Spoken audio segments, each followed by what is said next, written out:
नमस्कार दोस्तों, मैं प्रेरणा शर्मा आपका स्वागत करती हूँ हमारी आस्था चैनल में। दोस्तों, जो भी बृहस्पतिवार का व्रत करते हैं उनके मन में सदैव यह इच्छा रहती होगी कि राजा जिस कथा का 3 बार दिन में करने का प्रण लिए चुके थे, वह कथा कौन सी है। कौन सी कथा है जो राजा ने मुर्दे को सुनाई और मुर्दा उठकर खड़ा हो गया। कौन सी कथा है किसान के पेट का दर्द बंद हो गया तथा बीमार कुम्हार का पुत्र उठकर सीधा खड़ा हो गया। तो वह कथा आज मैं आपको सुनाने वाली हूँ।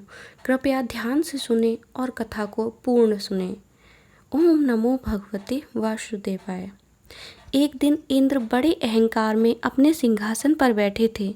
बहुत से देवता, ऋषि, गंधर्व, किन्नर आदि सभा में उपस्थित थे।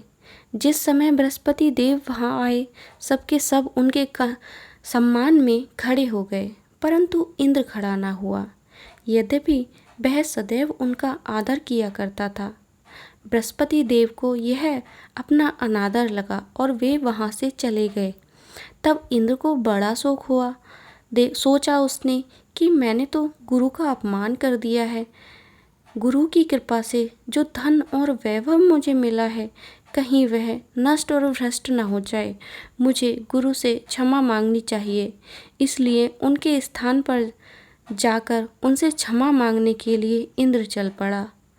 बृहस्पति देव ने अपने योग बल से जान लिया कि इंद्र क्षमा मांगने के लिए आ रहा है। तब वे क्रोधवश भेंट उचित न करना समझकर वहां से अंतर्ध्यान हो गए। जब इंद्र ने बृहस्पति देव को उनके घर पर अनुपस्थित पाया तो वे निराश होकर लौटने लगे। यह समाचार दैत्यों के राजा बृहस्पति को विदित हो गया। उसने अपने गुरु शुक्राचार्य से आज्ञा लेकर देवताओं को चारों ओर से घेर लिया। गुरु की कृपा न होने के कारण देवता मार खाने लगे। तब उन्होंने ब्रह्मा जी से विनयपूर्वक सारा वृतांत सुनाया और कहा, महाराज किसी प्रकार हमें बचाएं। तब ब्रह्मा जी ने कहा, तुमने बड़ा अपराध किया है।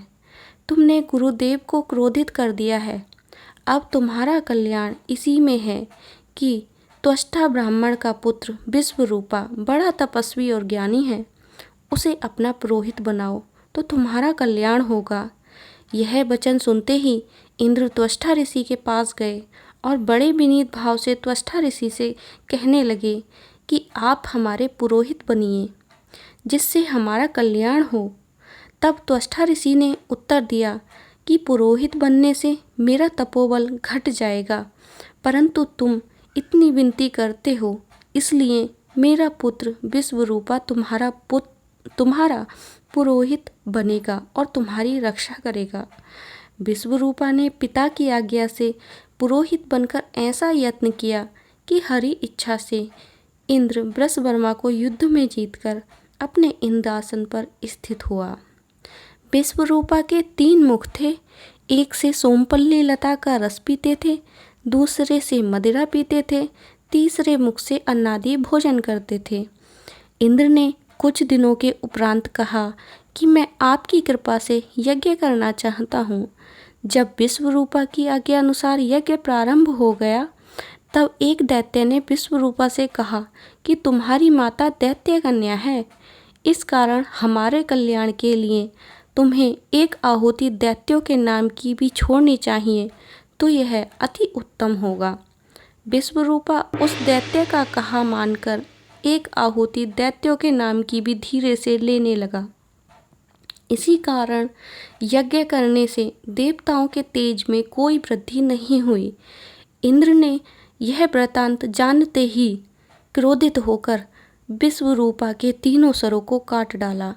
मद्यपान करने वाले मुख से भंवरा, सोमपल्ली लता का रस पीने वाले मुख से कबूतर और अन्न आदि का भोजन करने वाले मुख से तीतर बनकर विश्वरूपा का शरीर उड़ गया।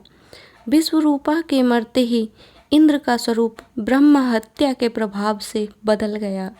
देवताओं के 1 वर्ष के पश्चाताप करने पर भी ब्रह्म हत्या का पाप न छूटा, तो देवताओं के प्रार्थना करने पर ब्रह्मा जी बृहस्पति देव को लेकर वहां आए और उस ब्रह्महत्या के 4 भाग किए।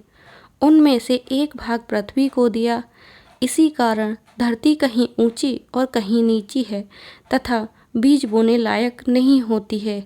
साथ ही ब्रह्मा जी ने यह वरदान दिया कि जहाँ पृथ्वी में गड्ढा होगा कुछ समय पाकर स्वयं ही भर जाएगा। दूसरा वृक्षों को दिया जिससे उनमें गोंद बनकर यह श्राप बहता है। इस कारण गूगल के अतिरिक्त सभी गोंद अशुद्ध माने जाते हैं। वृक्षों को यह वरदान दिया कि ऊपर से सूख जाने पर जड़ फिर से फूटकर हरी हो जाएगी। तीसरा भाग स्त्रियों को दिया। इसी कारण स्त्रियां हर महीने रजस्वला होती हैं और पहले दिन चांडालनी, दूसरे दिन ब्रह्मघातिनी और तीसरे दिन धोबिन के समान रहकर चौथे दिन शुद्ध होती हैं। तथा संतान प्राप्ति का स्त्रियों को वरदान दिया। चौथा भाग जल को दिया और फेन और सिवाल इसी श्राप के कारण जल पर आते हैं। जल को यह वरदान दिया कि जिस चीज़ में डाला जाएगा वह अपना बोझ बढ़ा लेगी। इस प्रकार इंद्र को ब्रह्महत्या के पाप से मुक्त किया।